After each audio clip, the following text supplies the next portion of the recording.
Hey guys, and welcome to my first look at Tower of Guns. This is a new, just released, should be released at roughly the same time this video comes out, but a brand new first-person roguelike, similar in some ways to Paranautical Activity, but it's actually substantially different from that game, despite what one might expect, given that they started from a very similar place, in their development. But I've really enjoyed this game, and I'm not sure if I like it more than Paranautical Activity. There's such different games, it's actually kind of hard to compare them. I'm going to start with one of the basic weapons that you start with. Actually, you know what?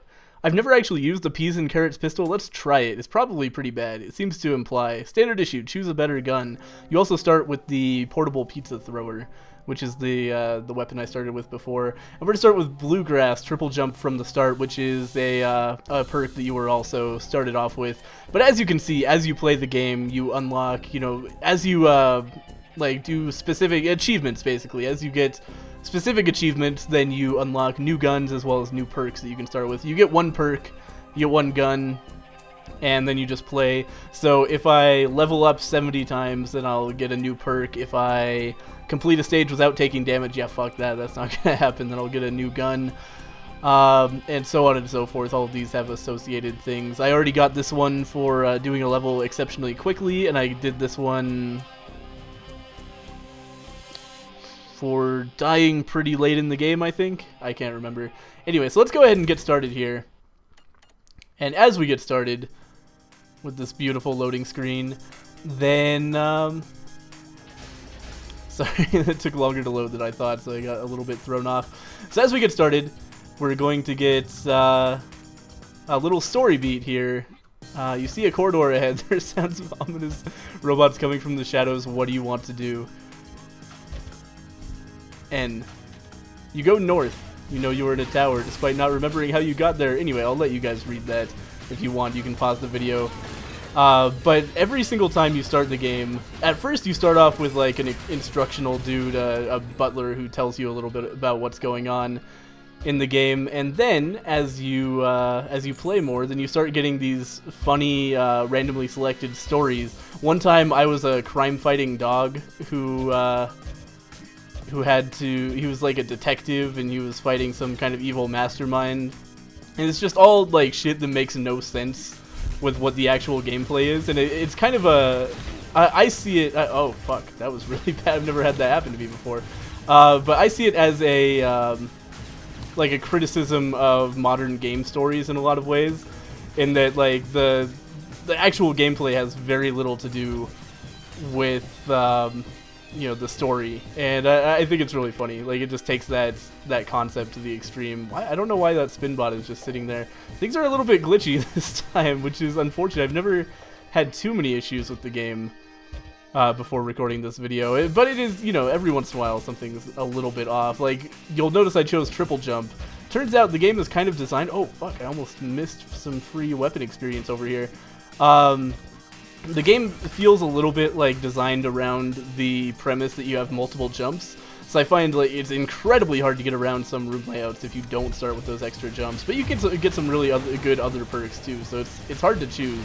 But it is a really big handicap not being able to double jump around, because mobility is such a focus in this game. I think we might be heading toward a secret down here. There are secrets in these worlds. It's very similar to like Doom. What was? Hey! I totally was right and found a secret. Like almost like a Doomy kind of, you find a secret wall and you go through it, and then you get some extra like bonus stuff. But anyway, so the way the gameplay works, as you may have already gathered, we walk around, we kill things with our gun, but you don't have to, unlike, uh-oh, I got hit by a pizza cutter.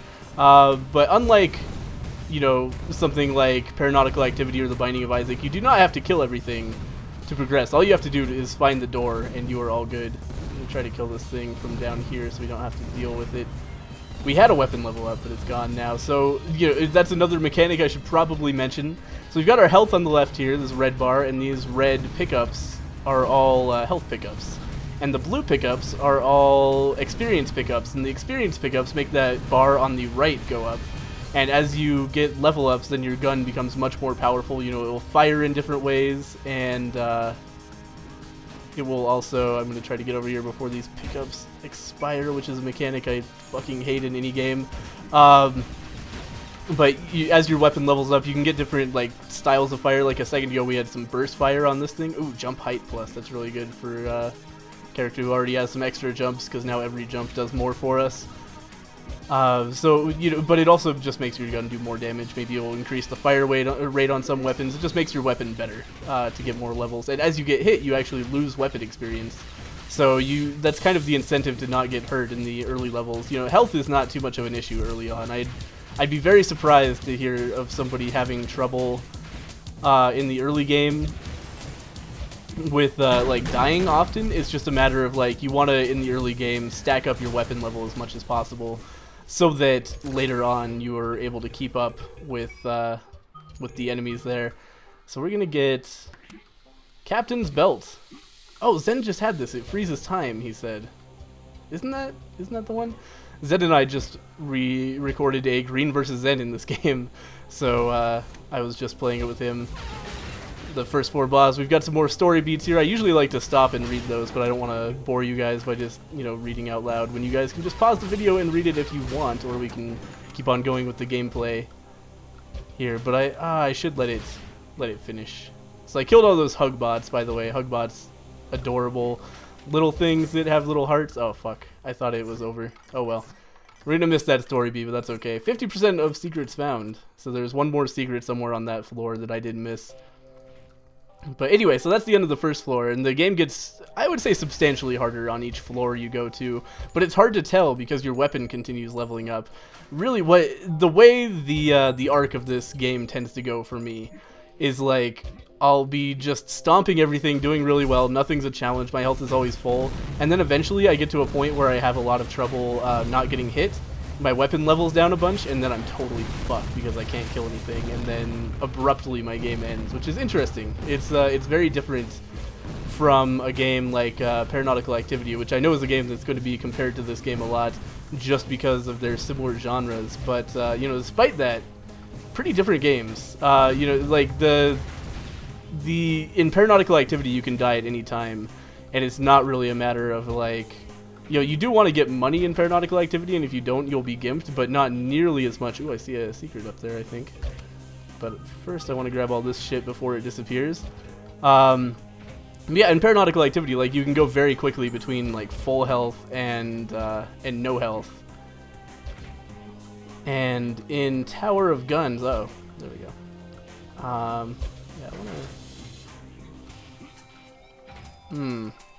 I might not have enough jumps to do that, and I don't want to continually fall and hurt myself, so we're gonna stop going for that secret, because I think I might need a little bit more jump height. And there are like a lot of secrets like that you just cannot access without, you know, certain mobility, which is interesting. You can always finish the game, hypothetically anyway, without any jump upgrades, but there are going to be a lot of places that you're just not allowed to go. This seems like a bad room. I don't like this. Let's go ahead and leave. Yeah, that's a lot of explosions. I don't like that at all. Ow. Alright. So we're going to leave that room. See you later. Oh, what was I just talking about? Oh yeah, so in this game it's like, you know, I don't know, it's weird, because you'll spend a lot of time at full health. Health doesn't even matter that much. It's just a matter of keeping up enough with your upgrades and with your weapon level to be able to keep your health at full all the time. Once you start taking damage, you're pretty much fucked, I find. So that, like, having a health meter like this is almost meaningless, because as long as you're doing okay, there's no way you're gonna lose enough health to actually die. But you'll see eventually I'll just hit something where it's like, oh, I can't avoid damage? Ah, well, I'm totally fucked. Which is an interesting mechanic. Again, I'm not sure, like, with my playstyle and the kind of games I like, I feel like I like Paranautical Activity a little bit more than Tower of Guns, but they're totally, like, they're not even games that I would really compare, because they're so incredibly different. Like, they're just the feel of playing the games. It's hard for me to explain exactly why, but if you play both of the games, you'll see that, like, they're just not the same. But one thing that I really don't like in Tower of Guns is that picking up these pickups is really cumbersome, and they disappear. So I actually end up spending a lot of my time in Tower of Guns just picking up shitty little pickups so that I can stay ahead on weapon level and everything, get as much experience as possible. So it doesn't seem to be a door up here, so I'm not sure where I'm supposed to go at this point. That's another thing. A lot of the rooms are way like larger and more puzzly in this than Paranautical Activity, which has pretty small environments all the time. Really, there aren't any rooms I would consider large compared to anything in Tower of Guns. Like even the smallest Tower of Guns rooms are quite big compared to a Paranautical Activity run. But, you know, so I'm going to avoid the comparisons to Paranautical Activity too much from here on out. You know, I've kind of talked about how I feel about the games versus each other. I don't think they should be compared. I know people are going to, but oh, fuck. That was really bad. I thought I could kill that thing in time. Damn it. I'm getting hit a lot. I don't like this pistol very much. It's gimping me a little bit. I should not have taken it, but I wanted to try it out. Probably should have done that off camera, if I had to guess. But anyway, next run we'll use a better weapon, assuming we live long enough for that to be reasonable. Ooh, we got some armor. That's a good pickup. Look at all these pickups, and these are all going to disappear. Like, I kind of have to just run around and dodge and pick all these up, or they're just going to be gone, and that's, like, gimping myself horribly to not get all of this weapon experience. So we're going to try to get all that. And that is, like, my least favorite mechanic in this game, is the fact that you have to actually run around and pick up all this shit, and if you don't do it, then all the shit disappears and you are totally boned. So it's like, it feels kind of like the game wants to waste your time sometimes. It's not really wasting your time. We got some luck up. I don't know what that does. Probably more drops and stuff. But yeah, I feel like I have to spend a lot of time just walking around and picking up drops, which is a complaint I had in the early stages of Paranautical Activity as well. And then they added kind of that magnet function, and also the rooms are small enough that it doesn't really take up that much time. But here, like, the shit scatters everywhere, and it's so important to pick it up. Like, you always, that experience is absolutely crucial for success, so you have to go and get it. So that's a disappointing thing, but beyond that, gameplay totally fun. It's really, wow, that is a ton of experience. What the fuck? Is that the luck up doing that? That's like, oh, we're at max weapon level. So that, I guess I'm eating my words. I've never been at max weapon level before in my life. Oh, we found a secret. We just fell through the floor into a secret area. That's awesome. So I guess we don't want to pick up that experience just in case we need it later, because that is like experience that started out on the floor, so it's not going to go away. It just stays there forever. So I guess we can come back and get it late after the boss. Maybe. I don't know. We might be locked in here. Grandpa Napoleon is the boss. All of the bosses have pretty funny names. My favorite is Big Ol' Spike Room, which is just a room where the walls are spikes.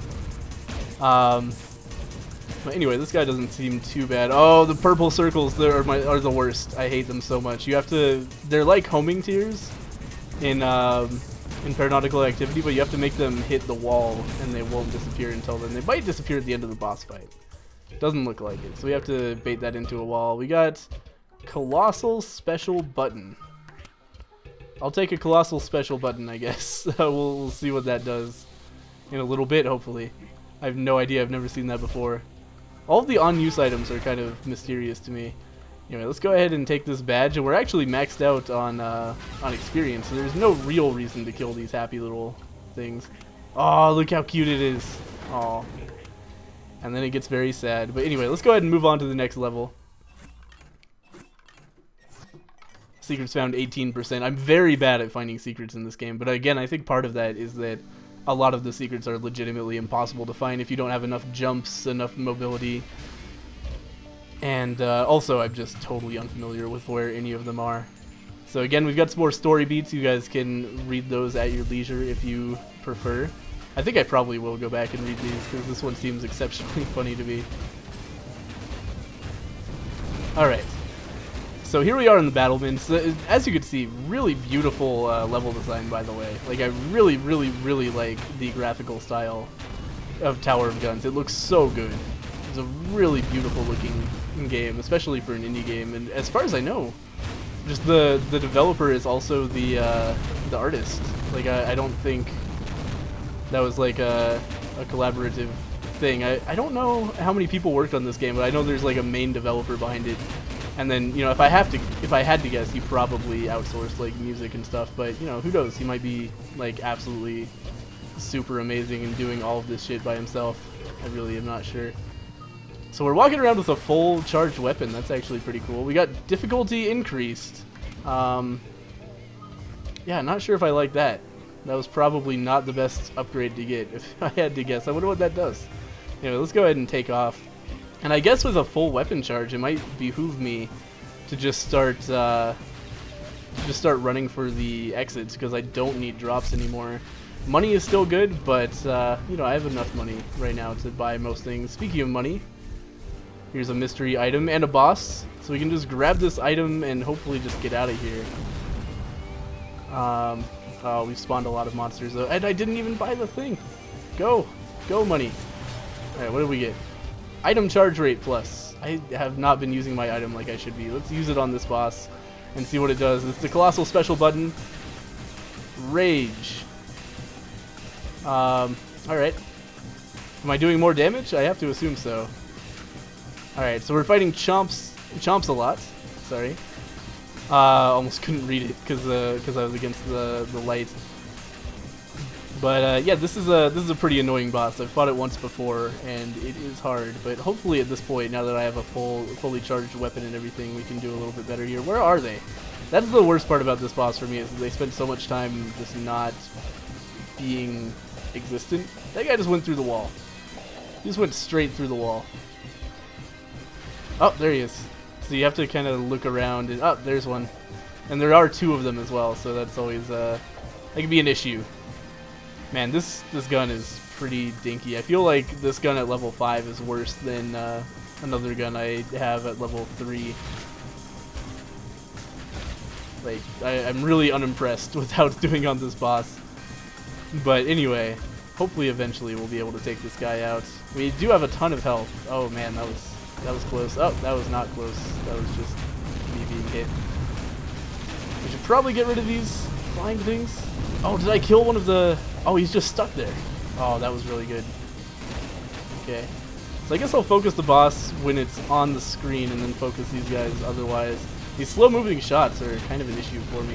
I'm having some Gilead's gun problems, but the fact that I have to shoot each shot individually actually helps me out. And of course, as I say that, I'm like, wait, do I really have to? Nope, I've just been clicking for no reason. I can totally hold down the button. But I don't know, it's still like... Another problem I have with Gilead's gun, to go back to Paranautical Activity again, is that like it's a big visual problem. Oh fuck, I died. I didn't even notice my health was getting low. Alright, so that's my 8th ever death.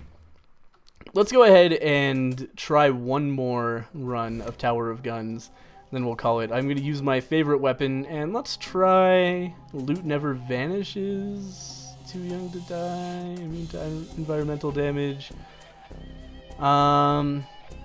Loot Never Vanishes seems pretty good, but now I can show off kind of the hardships of a player who does not have a double jump in this game, which is a big issue for me. Like, I feel like you're almost required to take that Bluegrass perk because it's such a pain in the ass, like navigating around without being able to jump multiple times. Let's go ahead and kill some hug bots to get started here.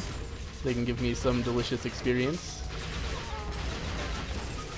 which we can, of course, use to power our weapon. We're going to be almost at level 2 by the time we walk out of this room, which is nice. And see, there are these areas up here that I'm sure have items, but I can't possibly get up to them without a double jump, so we'll just have to move on, unfortunately. Let's do a little bit of a speed run this time. So I've shown you like the way it works when you clear out rooms and everything, but you know, you really don't need to do that. At least not at first. It makes the game substantially harder, but I think the end game of this is probably going to be like people trying to speedrun it. And you can speedrun this game very quickly if you know where the doors are by just running to the next room. I have a feeling though this would be a pretty bad seed for it because this is a gigantic room to have to run through. But especially here, it's not even that much of an issue to just walk right through rooms. Let's watch out for the spike balls. And move on to our first boss. You do have to fight the bosses. We've got Dr. Turret. We will go ahead and destroy the pieces of this thing. I'm not sure if I'm actually doing this right. I don't like that he's making explosions. I would like it if he stopped that. I'm not sure what I can do about it, because I feel like I get hit by that no matter what. I might not get hit by it here, but then the lasers are a problem.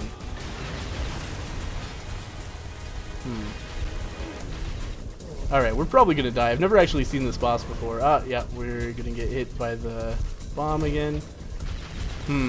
Yeah, we are definitely gonna die here. I've never had this boss. Wow. That seems like an exceptionally hard first floor boss that did not mesh well with my idea to just rush. Like, in the past, rushing has been really easy for me.